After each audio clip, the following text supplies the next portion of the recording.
आप सभी को नमस्ते।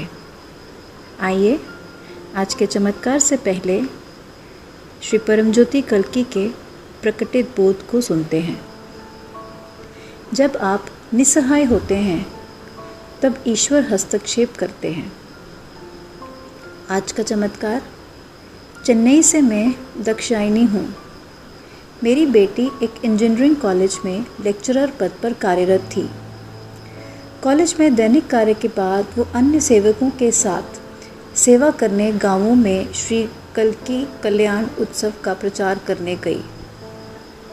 कुछ दिन बाद वेल्लोर से हमारे पास उसकी शादी का रिश्ता आया।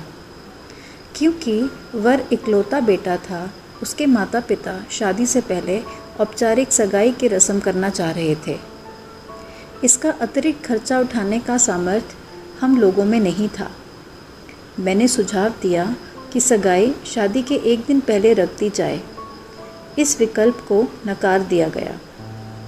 मैंने श्री परमज्योति कल्की को समर्पण कर दिया। इसी बीच मेरे पति और मैं एक पुराना जॉइंट अकाउंट बंद करने तिरुवोट्टियूर गए, जिसमें पिछले 5 साल से न्यूनतम राशि जमा थी। हम लोगों को उस अकाउंट से बैलेंस के तौर पर 64,000 रुपये दिए गए। चमत्कारिक रूप से इतना सारा पैसा उस अकाउंट में कहाँ से आ गया था? निस्संदेह श्री परमज्योति कल्की के असीम अनुग्रह से ही। हमने अपनी बेटी की सगाई की रस्म बेहद आभार सहित पूरी की।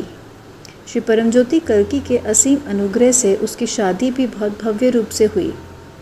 हमारे दामाद और हमारी बेटी दोनों की जन्म कुंडलियों के अनुसार उन्हें संतान प्राप्ति 31 वर्ष बाद ही हो सकेगी।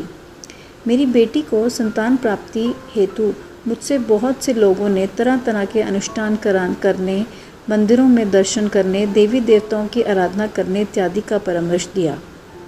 परंतु मेरे लिए तो श्री परमज्योति कल्की ही परमात्मा है। मैंने कल्याण उत्सव में भाग लिया और अनुष्ठान में श्री भगवती देवी की कमर में जो योगत्रम बांधा गया था खरीद लिया। मैंने अपनी बेटी से 21 दिन तक कलश पूजा करने को कहा। वो योगत्रम हमने उसकी कमर पर बांधा और हमारी बेटी गर्भ धारण करे, इसके लिए श्री परमज्योति कल्की के दिव्य अनुग्रह का आवाहन किया। उसी जून महीने में मेरी बेटी ने गर्भ धारण किया और समय आने पर एक पुत्र को जन्म दिया। आभार स्वरूप मेरी बेटी और दामाद श्री अम्मा को उनके करुणा में आशीर्वाद के लिए धन्यवाद देने के लिए उनके दर्शन करने गए। धन्यवाद।